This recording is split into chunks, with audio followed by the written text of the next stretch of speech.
देख रहे हैं अंत तक 24/7 खबर सबसे हटके।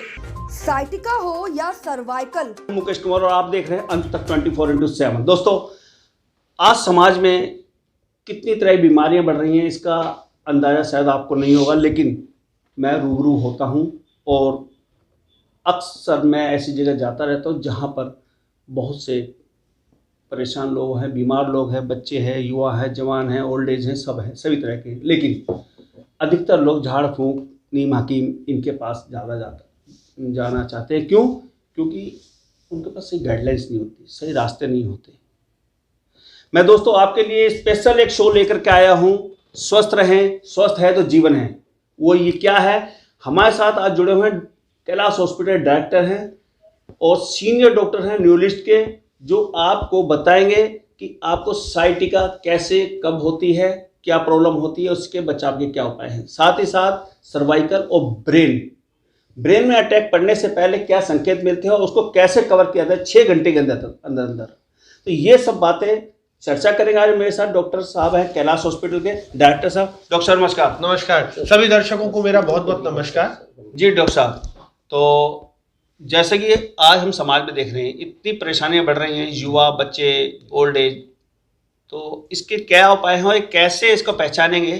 प्लीज मार्गदर्शन करें हमारे जो जितने भी दर्शक हैं उनका। जी सबसे पहले सारे दर्शकों को मेरा बहुत बहुत प्रणाम और इस शो पे मुझे बुलाने के लिए मुकेश जी का बहुत बहुत धन्यवाद।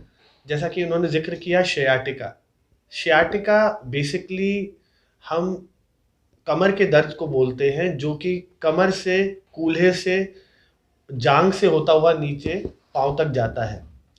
मुख्यतः इसका एक ही कारण होता है कि डिस्क की परेशानी की वजह से नर्व रूट का कंप्रेशन होना।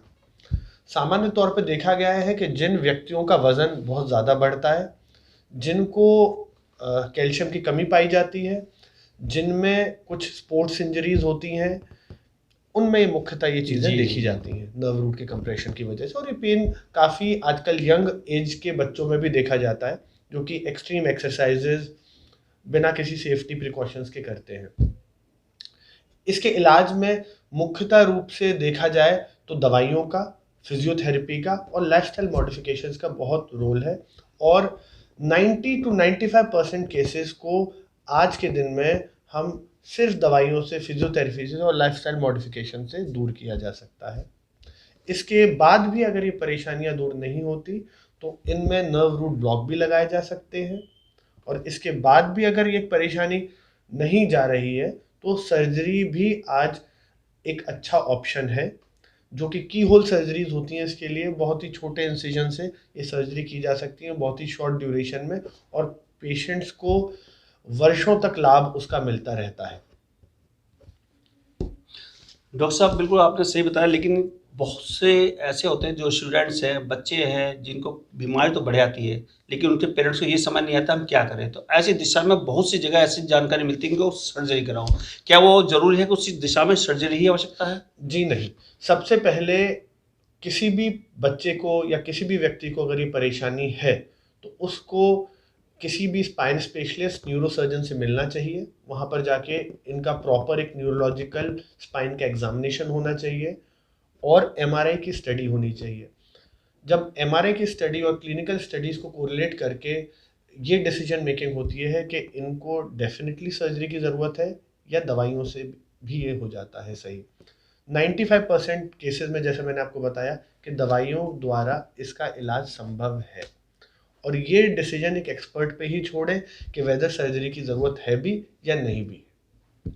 बिल्कुल सर, कोई ब्रेन से संबंधित क्या स्ट्रोक पड़ते हैं, कैसे पड़ते हैं, उसके क्या दुष्प्रभाव होते हैं, थोड़ा सा इसकी भी जानकारी दें। देखिए, ये बहुत ही इम्पोर्टेंट टॉपिक है। ब्रेन स्ट्रोक, जिसको कि मस्तिष्क आघात भी बोलते हैं, मुख्यतः 2 रूप का ही होता है। एक इस्कीमिक, जिसमें ब्रेन की धमनी ब्लॉक होने के कारण ब्रेन के सेल्स डैमेज हो जाते हैं, अथवा ब्रेन की धमनी फटने की वजह से भी ब्लीडिंग हो जाती है। ये 2 मुख्य रूप से ये स्ट्रोक के कारण होते हैं।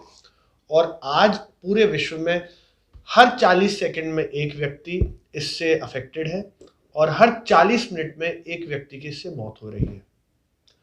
यंग लोगों में, आजकल के जवान लोगों में भी अब आजकल ये देखा जाने लगा है, जो कि पहले 55 वर्ष की आयु के ज़्यादा लोगों में ही ये कॉमनली नोटिस होता था, पर बिल्कुल, आजकल बिल्कुल। यंग लोगों में भी होता है।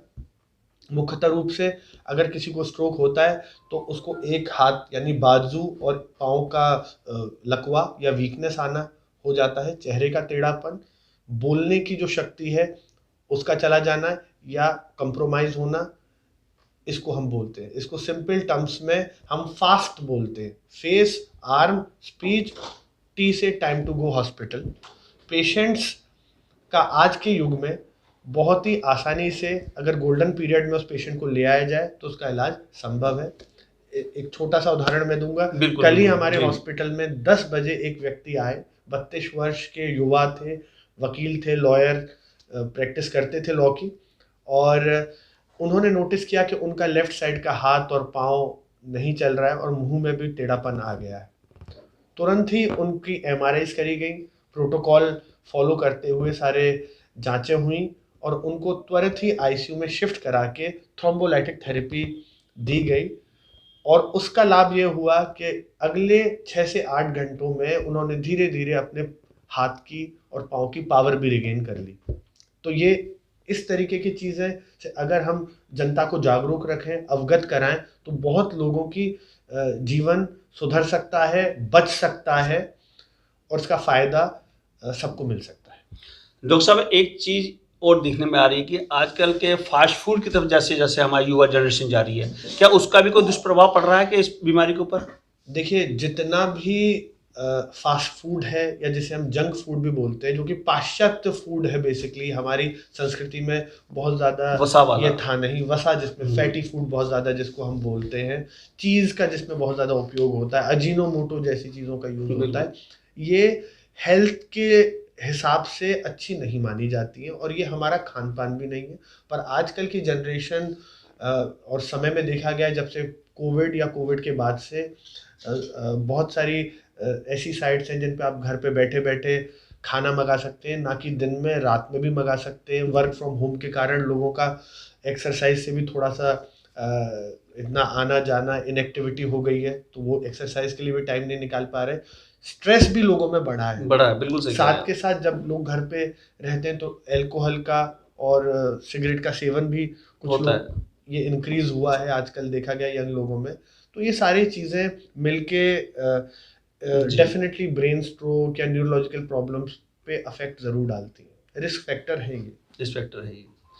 तो देखा दोस्तों, जैसा कि डॉक्टर साहब ने बताया कि एक पेशेंट जो कि लॉयर थे, कम उम्र थी, 32 साल थी, और वो सडनली इनके पास आते हैं या जैसे भी इनको बीमारी का पता लगता है वो तुरंत हॉस्पिटल आते हैं और डॉक्टर साहब ने विद इन फ्यू, मेरे ख्याल से 2 घंटे, 2 से 3 घंटे में उसको रिकवर कर दिया पेशेंट को। इससे आप ये समझ सकते हैं कि अगर आपको समय रहते बीमारी का पता लगता है तो आप बिना कोई देर किए अपने अच्छे से किसी परामर्श डॉक्टर के पास ज़रूर जाएं।